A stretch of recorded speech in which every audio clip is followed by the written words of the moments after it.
মুরিদ উনি নতুন একটা বই লিখছে। বইয়ের নাম শয়তান ধরার গর্জন। যেই বই পইরা নতুন কইরা লাখ লাখ মানুষ তান্ত্রিক হইতাছে। কিন্তু লালু ভাই, আশেপাশে তো কোনো তান্ত্রিক বা মুরিদ দেখতেছি না। আরে ওগুলা তো সব ফেসবুক আর টিকটকে। বাবা, সঞ্জনা নামের এক আত্মারে আমার ধরতে হইব বাবা। আপনি আমার সফল হওয়ার একটা উপায় দেন। যদি সফল হতে চাও তাহলে আমার লেখাই বইটি নাও, শয়তান ধরার গর্জন। এই বইটি নেওয়ার সাথে সাথেই তোমার জীবনে থাকবে না কোনো অর্জন। আমি কথা দিয়ে কথা রেখেছি, শয়তান আসেনি তো ফিরে। আমি শয়তান তাড়ানো গল্প লিখেছি আমার সারাটি জীবন ধরে। আমি অন্ধকারে মোমবাতি জ্বালিয়েছি, তবুও পাইনি ভূতের খোঁজ। আমি ভূতের অপেক্ষায় ছিলাম, ভূত নিজেই হয়েছিল নিখোঁজ। শয়তান ধরার গর্জন, পৃষ্ঠা নাম্বার চুদলিংপং। বাবা, এটা তো মন্ত্র না, ছন্দ কইলেন। মার্কেটে আপাতত ছন্দই চলে। বাবা, বইটা একটা আমারও লাগবে। দাম কত এটার? মাত্র 1000 টাকা। 1000 টাকা দিয়ে আর কিনুম? 1000 টাকা হাতে নিয়ে ভূতের ডাক দিলে ভূত নিজেই চাল চলে আয় পড়বো। 1000 টাকা দিয়ে বইয়ের দাম, এই বইয়ের বিশেষত্ব কি? এই বইটা আমি আমার নিজ হাতে লিখেছি। দেহি হাতের লেখা এত খারাপ? দেহি বইয়ের প্রথম পৃষ্ঠায় কি লেখা? মানুষকে ভোদাই বানানোর 100টি উপায়। 1000 টাকা দিয়ে 120টার এই বইটি নেন আর ঠাস কইরা ভোদাই হয়ে যান। এখন সফল হইতে গেলে তো এই বইটা লাগবেই। তো এই বইটা আমি নিয়ে গেলাম।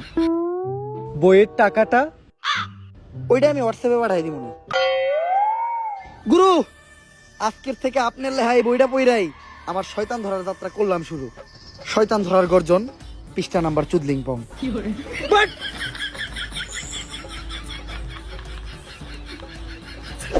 আত্মা ডাকার জন্য প্রথমে ময়দা দিয়া গোল করে একটা দাগ দিতে হইব। তারপর এক জন্ডে দাগের বাইরে বাই করতে হইব, কারণ শুধুমাত্র সেই আত্মাটা দেখতে পাইব। তুই দাগের বাইরে দিয়ে দাঁড়া, আত্মাটা খালি তুই দেখতে পাবি। দেখা মাত্রই আমার সিগন্যাল দিবি। ঠিক আছে ভাই। কনে আহত ওদিক যা কানা। তারপর মোম জ্বালা আর পড়তে হইব, আত্মা ডাকার এই মোমবাতি জ্বালাতে পেরেছে কয়জন? বেশিরভাগই তো চালাতে গিয়ে নিভিয়ে ফেলার গর্জন। পারবো না আমি ভালো করেই জানি, তবে দুঃস্বপ্ন আমার একটাই। সঞ্জনা নামের সেই আত্মাকে 5 টাকার মোমবাতি জ্বালিয়ে ডাকতে চাই।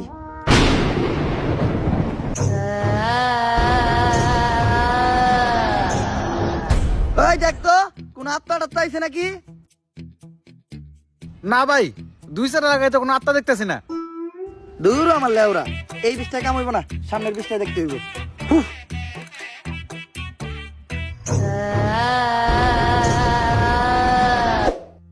অশুভ আত্মা ডাকতে গেলে একটা লাশ লাগবে, তাও আবার মাথা ছেঁচা। এখন মাথা ছেঁচা লাশ কই পাই? লাশ তো মর্গে পাওয়া যাইবো, কিন্তু একটা লাশের তো অনেক দাম, মিনিমাম 70-80 হাজার টাকা। 70-80 হাজার টাকা তো জিন্দা মানুষেরই দাম নাই। বাদ দে, লাশ লাগবো না। কিন্তু লাশ ছাড়া আবার আত্মা ডাক মুইবা কেমনে?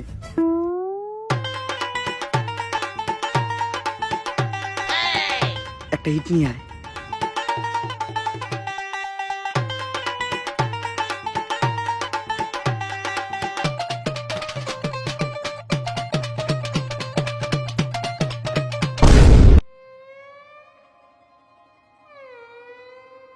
কপাল ভালো আমি কানা আসলাম না, নাহলে আপনি আজকে আমার লগে এই কামটা করতেন।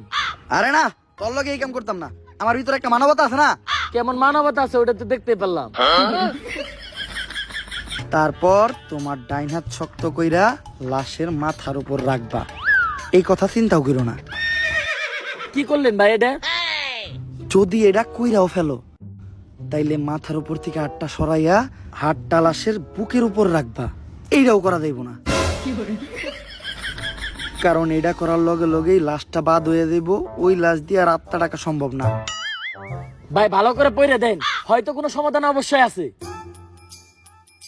যদি এই 2টা কাজই তুমি কইরা ফেলো, তাইলে ওই লাশটা ঠিক করার একটা উপায় আছে। একটা উপায় আছে রে, বাচ্চি।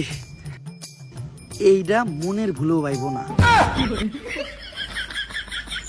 আমার লারের বই, লারের বই এটা আমার লার।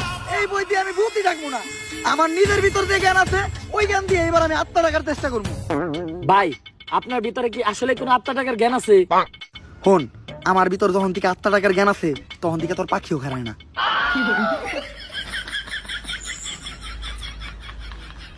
এগুলা কি করতেছ?